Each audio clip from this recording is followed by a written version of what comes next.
दोस्तों इस वीडियो में एक इम्पॉर्टेंट क्वेश्चंस के साथ शुरुआत करेंगे। क्वेश्चन काफ़ी इंटरेस्टिंग है और ये इन्वेस्टर जो है काफ़ी डरे हुए हैं, जो कि डर का माहौल है, होना भी चाहिए। जिस हिसाब से अगर चार्ट देखोगे, निफ्टी 20 का चार्ट मैं आपको दिखा रहा हूँ, तो जो चार्ट पे फॉल दिख रहा है वो डरावना है। और ऐसा नहीं कि ये पहली बार आ रहा है, गिरावट तो पहले हुई थी, अगर आप देखोगे तो गिरावट हुई है, लेकिन ये गिरावट कुछ अलग है क्योंकि यहाँ पे जिस हिसाब से गिरावट हो रही है, लोगों को समझ में नहीं आ रहा कि करना क्या है। और इसीलिए मेरे पास बहुत सारे अभी कमेंट ऐसे आ रहे हैं जहाँ पे मतलब कंफ्यूजन वाले क्वेश्चंस हैं कि होल्ड करें, एग्जिट करें, एसआईपी करें, क्या करें, ईटीएफ को स्विच करें, दूसरे ईटीएफ में पैसे लगाएं। इस तरह के क्वेश्चंस बहुत ज़्यादा आ रहे हैं। तो आपको क्या करना चाहिए? क्या आपके दिमाग में भी ऐसा क्वेश्चन आ रहा है? तो अगर ऐसे क्वेश्चन है तो आप वीडियो में बने रह सकते हैं या सीख सकते हैं। अगर नहीं भी है, मुझे भी फ्यूचर में कभी, क्योंकि हो सकता है कि आपका पोर्टफोलियो लॉस में ना हो, बट फ्यूचर में अब अगर गिरावट कंटिन्यू रहती है, ये क्वेश्चन आपके दिमाग में भी रिपीट हो सकते हैं, राइट। तो इसके साथ बढ़ेंगे। वीडियो अच्छी लगेगी लाइक कर देना।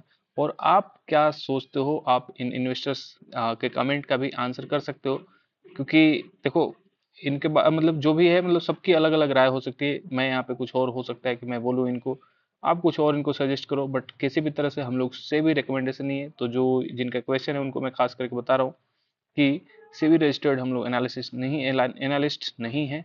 तो आप प्लीज इसको आज एज ए फ्रेंड का सजेशन लेना और देख अपने हिसाब से मतलब इम्प्लीमेंट करना। ऐसा नहीं कि आपको ये काम करना ही करना है, ठीक है।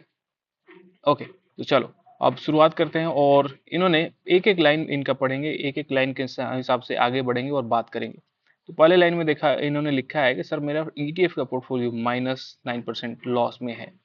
यानी कि लॉस जो है वो माइनस में जा चुका है।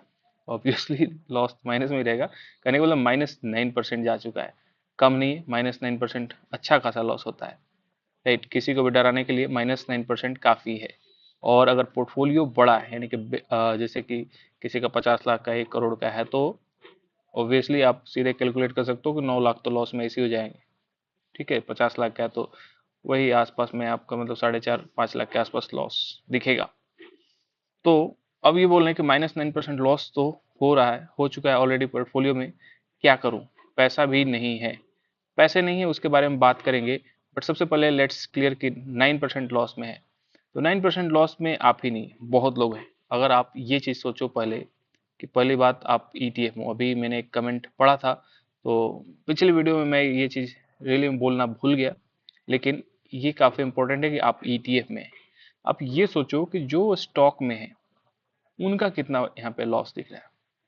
आप ये एक बार इमेजिन करके देखो। और अगर आपके जानकारी में कोई फ्रेंड है या रिलेटिव्स हैं, जो भी है, अगर कोई पोर्टफोलियो शेयर करता है आपके साथ, तो आप, या यूट्यूब पे भी आपको बहुत सारे लोग शेयर कर रहे होंगे कि इस टाइम पे क्या चल रहा है, तो आप एक बार उनसे जरा पूछो कि उनके कितने परसेंटेज लॉस में है। जो लोग स्टॉक में करते हैं या जो ऑप्शन ऑप्शन वाले तो खैर कमा लेंगे। ऑप्शन में देखो तरीके चाहिए, ऑप्शन को यहाँ पे गलत नहीं है। ऑप्शन का यूज करना मतलब नहीं यूज करना, बिना जानकारी के यूज करना वो गलत है, ठीक है। ऑप्शन में तो खैर लोग कमा भी रहे, गंवा भी रहे, वो दोनों चलता रहता है, वो उसका कोई डायरेक्शन नहीं है, वो दोनों डायरेक्शन हर डायरेक्शन में काम करता है। ऑप्शन ऐसी चीज है कि आप कभी भी पैसा कमा सकते हो उससे, कभी भी, लिटरली। ऐसा नहीं है कि आपको ऑप्शन में गिरावट ही चाहिए या तेजी ही चाहिए, ऑप्शन हर जगह काम करता है। लेकिन वो बात अलग है, अभी हम बात कर रहे हैं स्टॉक वर्सेज ईटीएफ की। तो आप ईटीएफ पे है तो ऐसे ही आप एक तरह से थोड़ा सा आपको कुशन मिला हुआ है। स्टॉक यहाँ से अगर माइनस जैसे 9 है ना, मान लो दोनों का अभी आज के डेट में अगर स्टॉक वाले का -9 है और आपका भी -9 है, तो ये स्टॉक वाला तुरंत -20 पे भी चला जाएगा। और आप कहाँ पे रहोगे? आप वही पे -13, मुश्किल से -14 तक रहोगे। तो ये अंतर आएगा। वो -30 पहुंचेगा तो आप मुश्किल से 20 तक पहुंचोगे, ये अंतर आएगा, राइट। तो आप ये सोचो कि आप ईटीएफ में हो तो बचे हुए हो, अपने आप को थैंकफुल मानो कि आप ईटीएफ में एटलीस्ट इन्वेस्ट कर रहे हो, ट्रेड कर रहे हो। तो एक चीज तो दिमाग में क्लियर रखनी है कि ये तो ईटीएफ स्टॉक का हो गया, लेकिन दिमाग में एक चीज क्लियर करके रखनी है, लॉस में यहाँ पे मेजोरिटी ऑफ जनता है। लॉस में कौन नहीं है उसके बारे में बात कर लेते हैं, क्योंकि वो भी जानना जरूरी है, नहीं जरूरी है ना। जो लॉस में नहीं है, तो देखो लॉस में वही नहीं है ना जो नीचे से होल्ड करता है। नीचे से करने का मतलब पहले से इन्वेस्ट कर रहा है।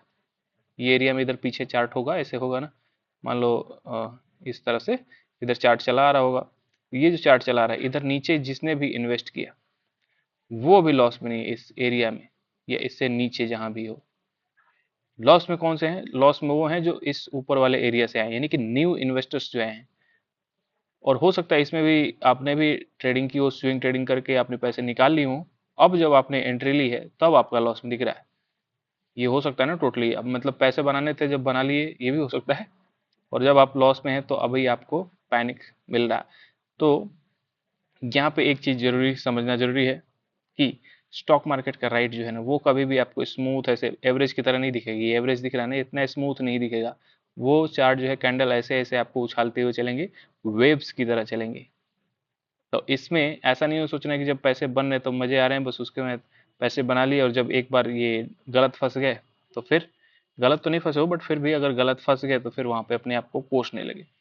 ये चीजें नहीं होनी चाहिए। पहले दिमाग में क्लियर होना चाहिए कि भाई मैं मार्केट में हूँ, भले ईटीएफ हो, स्टॉक हो, कुछ भी हो, वो मुझे थोड़ा बहुत ऐसे झूले झूलाएगा। उस झूले में मतलब जब मुझे मजा आ रहा है तो फिर मैं एंजॉय करूँ, नेक्स्ट टाइम आ रहा है तो बस थोड़ा सा आंखें बंद करूँ, सब्र रखूँ, एंड देन अगेन वेट करूँ इस वापस राइट का, यानी कि जिस फेज में आपको मजा आ रहा है। ये साइकोलॉजी आपको दिमाग में, या माइंडसेट जो है ये दिमाग में बैठानी पड़ेगा, तभी आप आगे जाके सक्सेस हो पाओगे। क्यों? तभी क्यों सक्सेस हो? क्योंकि तभी आप होल्ड कर पाओगे। होल्ड करना बहुत इंपॉर्टेंट है, बहुत ज्यादा इंपॉर्टेंट है। तो ये इनके -9% के लॉस के बारे में बात होगी। डर लग रहा है वो तो बात होगी, डर तो सबको लगता है। नेक्स्ट है कि क्या करूं, पैसे भी नहीं है। ठीक है, अब पैसे भी नहीं है तो देखो, अब यहाँ पे पैसे नहीं है, पैसे चाहिए क्यों? क्योंकि ये क्रैश जो है वो सबको तो डर तो नहीं लग रहा होगा ना, सबको तो यहाँ पे अपॉर्चुनिटी दिख रही है। मुझे भी अपॉर्चुनिटी दिख रही है, बहुत लोगों को अपॉर्चुनिटी दिख रही है, लेकिन उसके हिसाब से पैसे भी होने चाहिए ना लगाने के लिए। तो यहाँ पे अब पैसे इसलिए जरूरी थे कि आप इस पीरियड में लगा सकते थे। अब स्विंग ट्रेडिंग का जो शॉर्ट स्विंग्स हैं, अल्ट्रा शॉर्ट, शॉर्ट्स, ये सब जितने भी स्विंग नए नए नाम हैं, ये जितने हैं ना, इनका बेनिफिट तभी है जब आप सही डायरेक्शन में निकल जाते हो। अगर गलत डायरेक्शन में फंसे, जैसे कि कहीं ना कहीं तो फंसोगे, ऐसा तो है नहीं कि नहीं फंसोगे, तो वहां पे आपके पैसे हो जाते हैं स्टक। अभी आपको बहुत लोग पोर्टफोलियो दिखाते होंगे कि स्विंग से इतना दिखाया बनाया, ये वो, चार्ट को हजारों इतने छोटे छोटे एक एक रुपए के भी यहाँ पे सपोर्ट रेसिस्टेंस ड्रॉ किए हैं, क्लटर किए हुए, एकदम चार्ट पे कुछ दिख ही नहीं रहा। तो वैसे चार्ट्स वाले जो हैं आपको पोर्टफोलियो जरूर दिखाते होंगे कि भाई लॉन्ग टर्म वाले तो किसी ने कमाया ही नहीं होगा ना, क्योंकि लॉन्ग टर्म वाला कहाँ कमाया, 2 साल से तो कुछ मिला ही नहीं उसको। जो भी है उसका रिटर्न है पहले बना हुआ है, वो भी गिर के वापस बराबर हो चुका है। लेकिन इसमें जितने भी प्रॉफिट बनाए होंगे, अब उनका क्या होगा, उनके हो गए कैपिटल स्टक। 60% भी कैपिटल उनका स्टक हो गया। अगर मान लो 10 लाख था, 6 लाख तो स्टक हो गए। अब वो 6 लाख जो थे वो इधर लग सकते थे धीरे धीरे करके, वो अब उनके स्टक हो गए ऊपर लेवल पे। अब ये मार्केट जब तक रिकवर नहीं करेगा ना, उनके कुछ रिटर्न नहीं बनेंगे। रिटर्न किस पे बनेंगे? जो थोड़ा बहुत उनके पास पैसे बच गए होंगे, वो लगा लगा के धीरे धीरे वो कुछ लॉट पे वो निकाल लेंगे। लेकिन इसी में जो लॉन्ग टर्म इन्वेस्टर है वो क्वांटिटी को क्या है, इकट्ठा कर रहा है, वो आगे की तैयारी कर रहा है। वो ये नहीं देख रहा है कि मुझे एक दिन में प्रॉफिट हो रहा है या 1-2 साल में प्रॉफिट हो रहा है कि नहीं हो रहा है।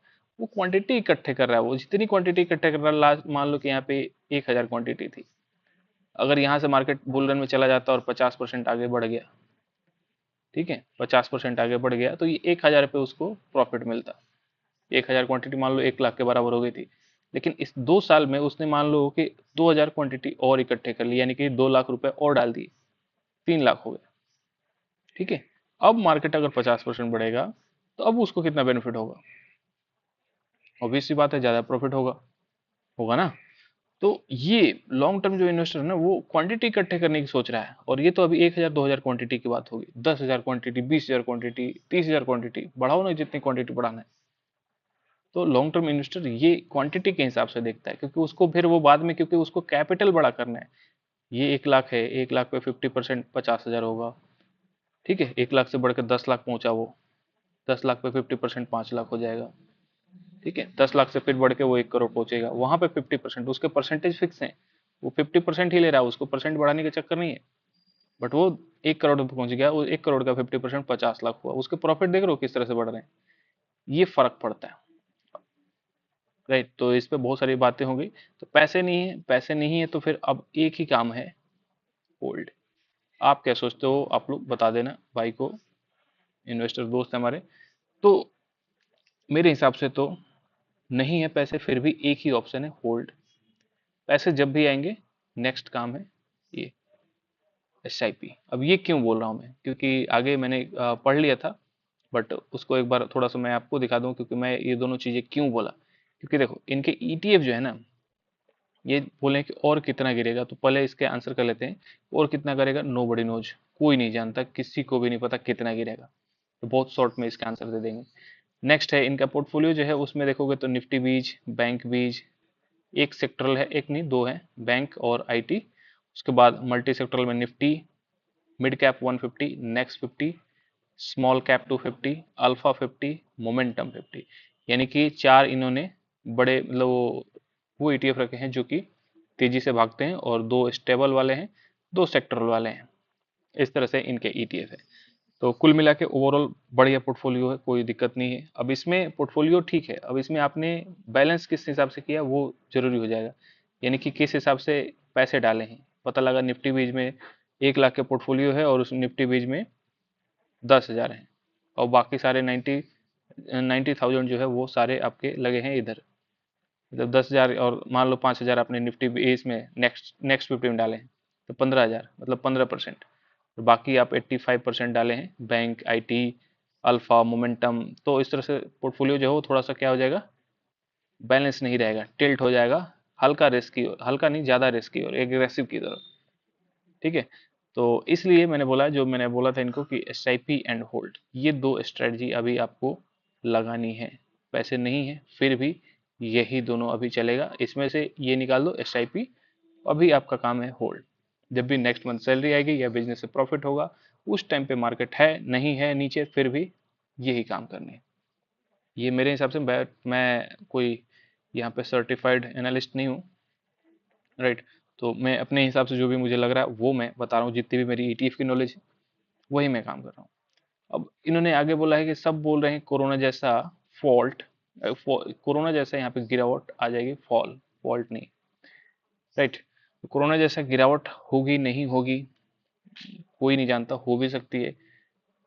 क्या करूं, निकल जाऊं क्या, इन्होंने आगे बोला है निकल जाऊं क्या, ये बहुत इंपॉर्टेंट है, निकल जाऊं क्या। तो अब इसका आंसर करने की कोशिश करते हैं। इन्होंने बोला है कोरोना जैसा, लोग बोल रहे हैं कि कोरोना जैसा फॉल आएगा, निकल जाऊं क्या। तो कोरोना जैसा फॉल आएगा तो क्यों निकलना, मुझे एक चीज समझ में नहीं आ रही। क्योंकि मैंने यहाँ पे आपके लिए एक चार्ट निकाल के रखा, डेटा, जस्ट बहुत सिंपल सा बात करूंगा कोरोना के, कोरोना से भी बड़े फॉल के बारे में बात करूंगा। कोरोना का फॉल अगर देखें तो मैं आपको दिखा दूं, चार्ट को थोड़ा सा ऊपर करते हैं, और डेट वाइज देखोगे तो डेट यहाँ पे ये है कोरोना का फॉल इधर वाला। ठीक है, बगल में 2023 है, तो इससे गेस कर लोगे 2020 में कोरोना आया था। तो ये कोरोना, अगर चार्ट आपने डेली देखते हो तो आपको चार्ट पैटर्न से पता चल जाएगा, शार्प फॉल दिखता है। तो कोरोना के फॉल में देखोगे 26%, 32% एक्चुअली, ये 32, इधर 32% गिरावट हुई है। ठीक है। उससे पहले एक बार गिरावट देख लें तो उससे भी बड़ी गिरावट 61% की हुई थी 2008 में। 2000 ये 11-12 में हुआ था 25%। उसके बाद अगर 23 में देखें तो 23 में भी 14-15% की गिरावट हमें देखने को मिलेगी। आगे बढ़ें, जो रिसेंट करेक्शन हो, जो अभी अपना करेक्शन चल रहा है, उसमें ऑलरेडी 13-14% का एक बार डिप लगा हुआ था, लेकिन वापस मार्केट रिकवर करके अभी 10% के आसपास, -10% के आसपास है। ये निफ्टी की मैं बात कर रहा हूँ। लेकिन इसमें कॉमन क्या है, इन इन सारे गिरावटों में कॉमन क्या है, यहीं से आपका क्वेश्चन का आंसर हो जाएगा। हर गिरावट के बाद तेजी आई है कि नहीं। देखो 61% था, क्या मार्केट इससे ऊपर नहीं गया। 25% था, क्या इससे मार्केट ऊपर इधर नहीं गया। ये हर जगह कोरोना के बाद क्या मार्केट ऊपर नहीं गया, क्या अभी के इसके बाद मार्केट ऊपर जाएगा नहीं जाएगा।